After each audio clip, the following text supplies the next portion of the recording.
Hi everyone, welcome to another episode of At Sree Show, where we talk culture as well as technology and entrepreneurship. And today I'm doing my first session from away from our offices on CBS in near Rockefeller Center. We are talking from Stratford-Upon-Avon. This is what I call a hash life highlight for me. I'm sitting here in the office of the director of the wonderful Shakespeare Birthplace Trust, and we're going to talk Shakespeare and more with Diana Owens, who is the director and of the Shakespeare Birthplace Trust and the Shakespeare Center.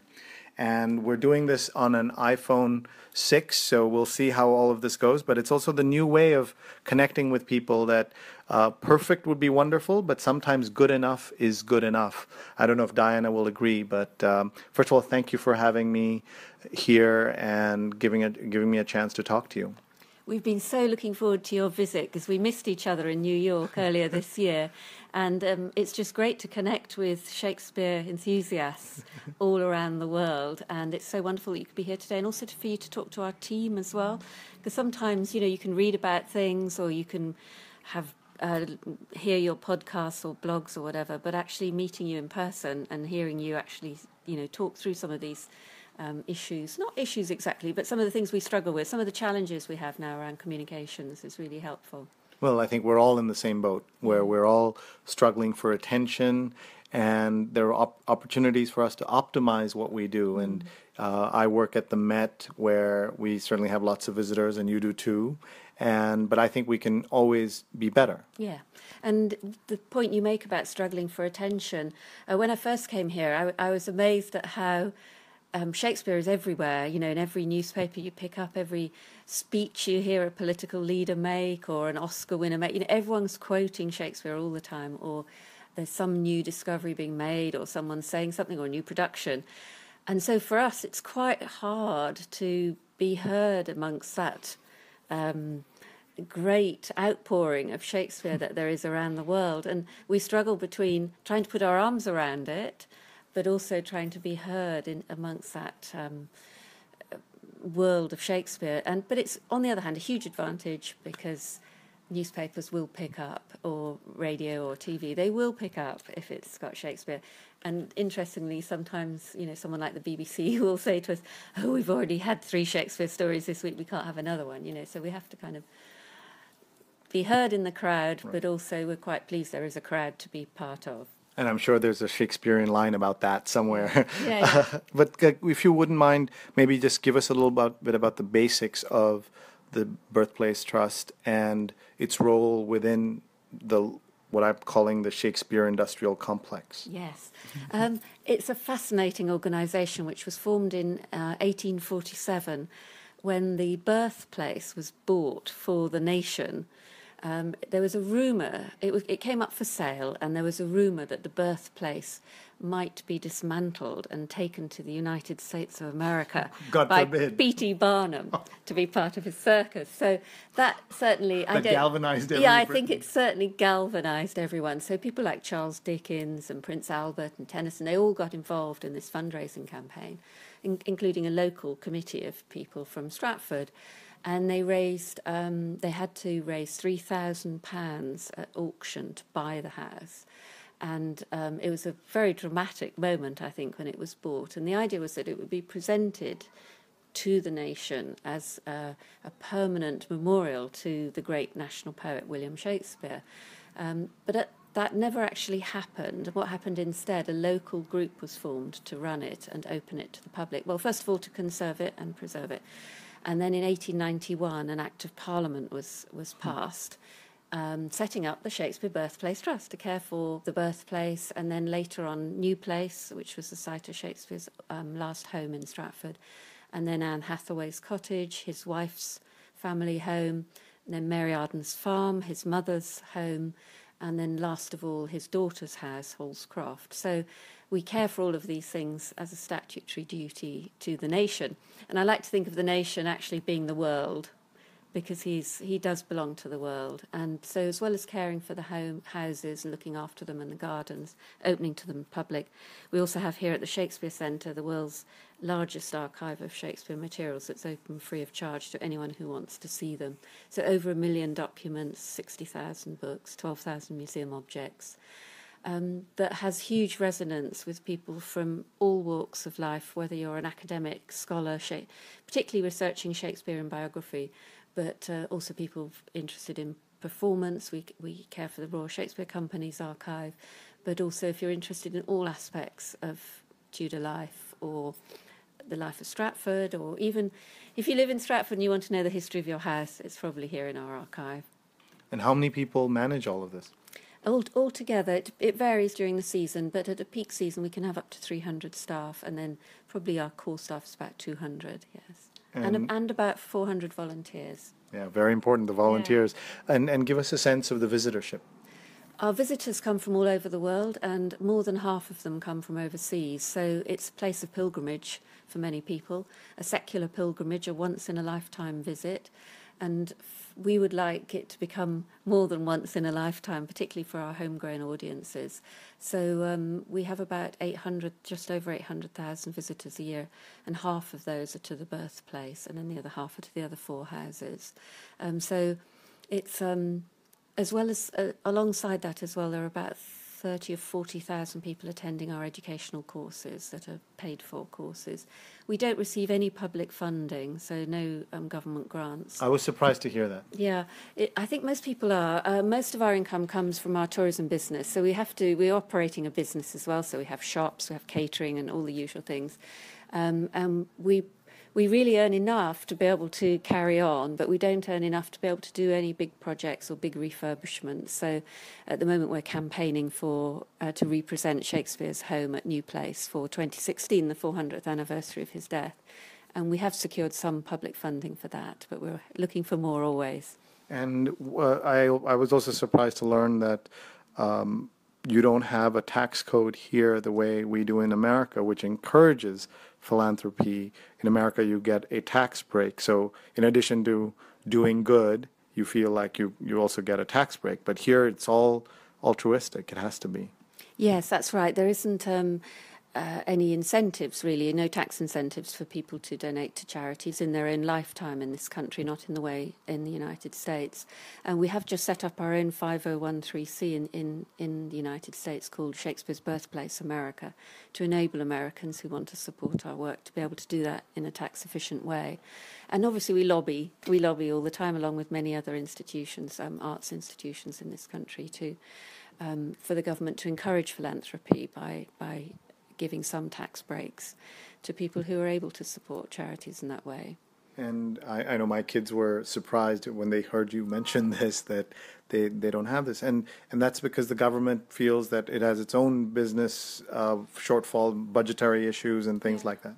And I think probably also that there is quite a lot of funding that goes into the arts in the UK, so that's one channel. There is some tax advantages, for example, on our admission tickets. If someone is a taxpayer, we can claim back a 25% gift aid, so we can claim back from the Treasury a percentage of the cost of the ticket, an additional percentage of the cost of the ticket, if that person is a taxpayer. But it's a very, very small amount, and it's very complex. And you as an individual don't feel as if you're making that contribution, that donation that you would if you were making just a pure donation to a charity.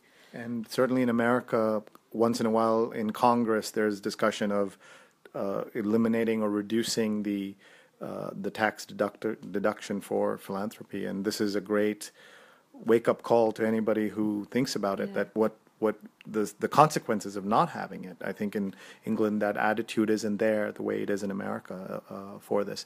Let's talk about some of the ways in which you cater to your international visitors. What are the things that you've been able to do in the last few years to make it more friendly to visitors? It's always been friendly, but how do you make it more so? Well, we've done the obvious things, like have our guidebook in 8 languages, and we have language sheets in the houses. We try and employ staff who have a number of languages as well. But I think one of the things that I've been very keen to do is to try and reflect in our exhibitions here that global interest in Shakespeare. So I hope you saw the exhibition downstairs called Famous Beyond Words. And on the walls there, we have all the words that Shakespeare has been credited with having written down for the first time. There's about 400 of them. We don't just have them in English. We have them in a range of languages, including Mandarin and Japanese and Arabic and Hebrew and not just our own scripts. We also, we have a Twitter feed on the wall, which we've asked people to send in from all over the world, shop signs, street signs, film posters, anything that has reference to Shakespeare. So we have a bicycle shop in Nepal that has, As You Like It. It's called As You Like It. And there's I can't remember them all now, but there's some great ones from Moscow and places. Yeah, so they're all up on the wall. We also celebrate as well other writers who have been influenced by Shakespeare. So, for example, we have a bust of Rabindranath Tagore in the garden here. The great Indian writer and Nobel laureate. Yeah, and also Muhammad Iqbal from Pakistan, who was very influenced by Shakespeare. So we try to celebrate Shakespeare's many connections through into the influence that his writing has had on many other cultures, and also celebrate other writers. So with the Chinese market, I've been to China a couple of times to talk about a great Chinese poet who was writing at the same time as Shakespeare. They never met each other, Tang Zhanzu, who also died in 1616. So we try to reflect the universal human values, I think, that join together writers of many different cultures, and Shakespeare is a prime example of that, who talk about the human condition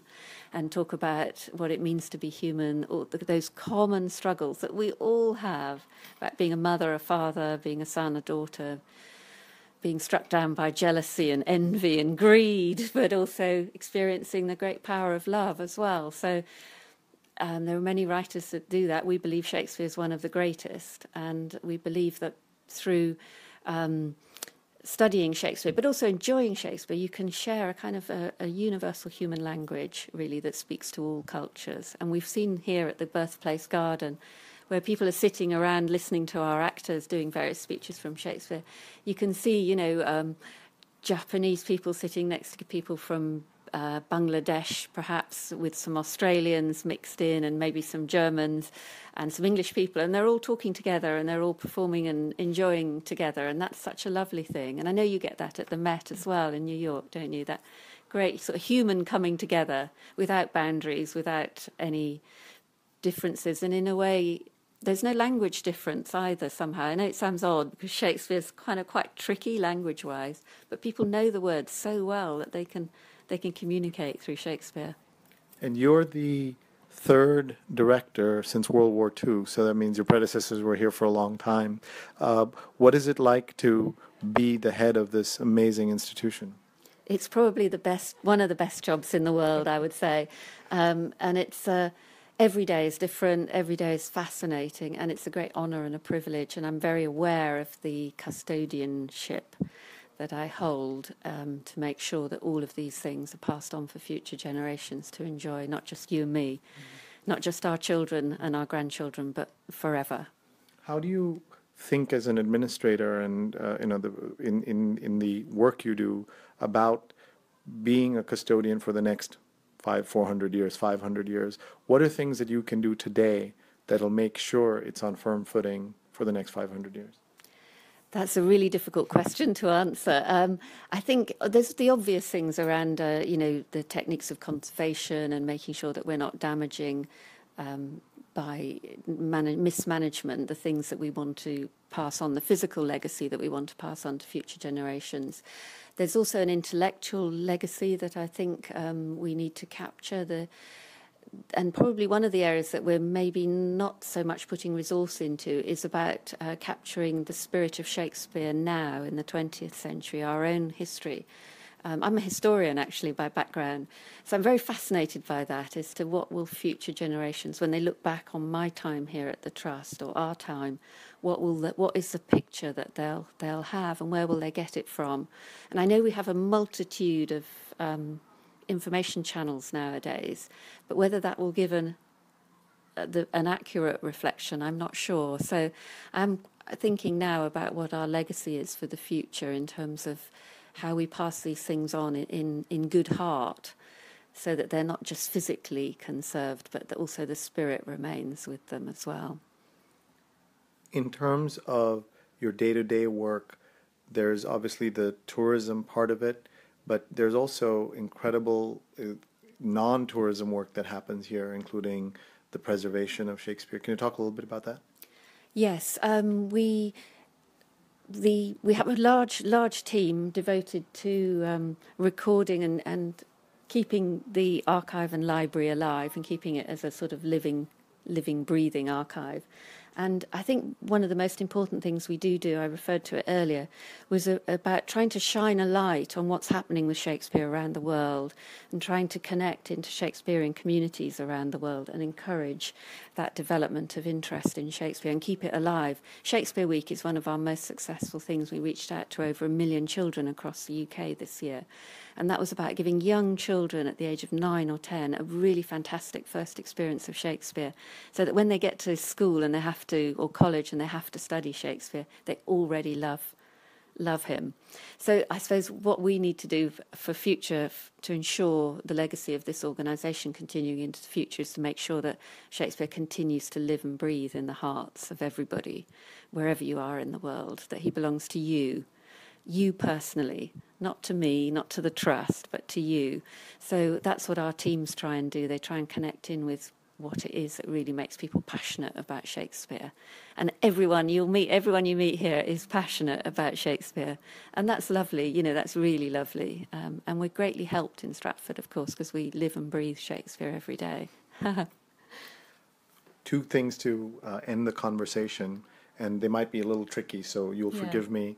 One is the recent conversation around a new play being discovered, and how does that, when those things come up, how do you respond to that? Do you embrace it or not? And then, just from an outsider's point of view, there's a whole, as you know well, a debate around how could one man do so much. My children, who have been traveling with me and are budding understanders of Shakespeare, if you will, keep saying it's not possible for one man, let alone somebody who's not as educated as we might expect him to be, and who didn't travel the world. We were just in Italy, and so many things are set in Italy. How is that possible? So how do you respond to questions around the authorship and all of that? Yeah, this is something that we do on a daily basis, obviously. And the best place to go to is our site called 60 Minutes with Shakespeare. And this is a 62-minute audio posts by 60 experts and theatre directors and actors and people as to why we can answer every single one of those questions that you've just asked.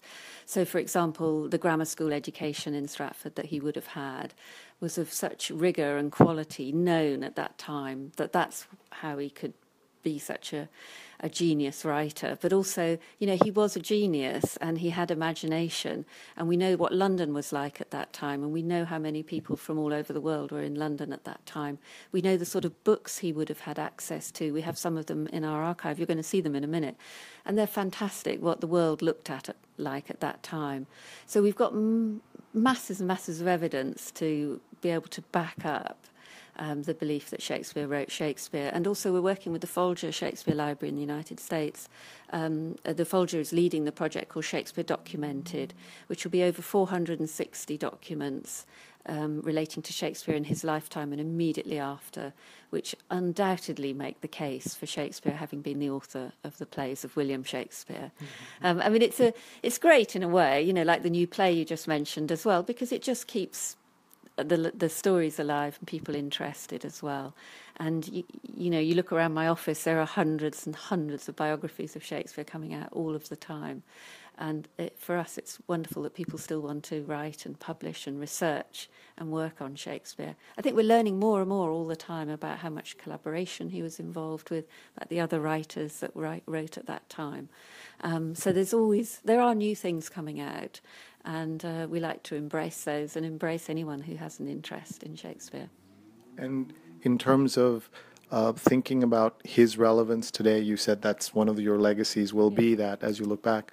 What are things that others can learn about the art of writing, about, he was a businessman of sorts, right? He understood business. Yeah. What are things that were relevant today? From what he wrote? Do you mean from a business perspective? Yeah, from a business perspective. Yeah, from a business perspective. I mean, he was certainly a very good businessman, and he understood his audiences. I think he knew what made you cry, he knew what made you laugh, he knew what people liked. And some of his most popular works at that time were perhaps some of the ones that are not so popular now, like Titus Andronicus, which is a very violent play, but was very theatrically dramatic play. So I think he really understood what people wanted to see in the theatre, and he understood what his customers, if I can call them that, what theatregoers of the time wanted to see, and what made them part with their money. And he was a very good businessman in terms of working in partnership with others as well. But he repatriated all of his wealth back to Stratford, and he came here and he bought the biggest house in town for him and his family. He re-established a family coat of arms. He really wanted to it's a bit like you and me having a Ferrari in the drive or something like that. He wanted to make a point, and he wasn't shy of demonstrating his wealth. I think he'd have been on the front cover of Hello magazine. And since you started with the conversation about the house being bought by local folks, what was the story of his descendants, and who owned the house? Yeah, he had no direct descendants, because although he had 3 children, unfortunately his son died, Hamnet, at the age of 11, and his 2 daughters, Judith and Susanna, didn't have children of their own. So his son's name was Hamnet. Hamnet, yes. Very close to Hamlet, yeah, exactly. But not exactly. So, so unfortunately, the family line, he did have a granddaughter, but she didn't have any children. And the family line died out, and his brothers and sisters, obviously, his family, his siblings had family, and they were occupying the house. But by the time it came up for sale, it had really fallen into rack and ruin, and there was a sort of tenant living there who was showing people around and making up all sorts of fanciful tales and, cutting off bits of furniture and giving it away as relics and things. So I think when Jefferson and Adams visited, for example, that was before the Birthplace Trust had bought it, and they had quite an amusing visit, I think. There were lots of tales of what it was like then. It became a butcher's shop for a while, and a tavern and an inn. So it had many lives, and now it's on this life. So. Right. Well, and what a wonderful job you and your predecessors and your team have all done to make this so wonderful. And I presume presidents and queens and others still come. And I just want to thank you for your hospitality and for sharing the story of Stratford-Upon-Avon and the Shakespeare Birthplace Trust. They can learn more about it by going online, and on Twitter it's Shakespeare BT. Mm-hmm. And you yourself are on Twitter. Yes, I am. I'm not very regular tweeter. I think that's the right word. Yes, Diana. I think it's Diana_Owen or something like that. All right. Yeah. Well, the main thing is that you're leading a dynamic organization in a dynamic way, and it shows you how the history can still be relevant in today's world. And everything, I think, goes back to Shakespeare in a way, and you've done a wonderful job. So thank you for sharing this moment with us. And thank you for coming all the way to Stratford. It's been great to see you.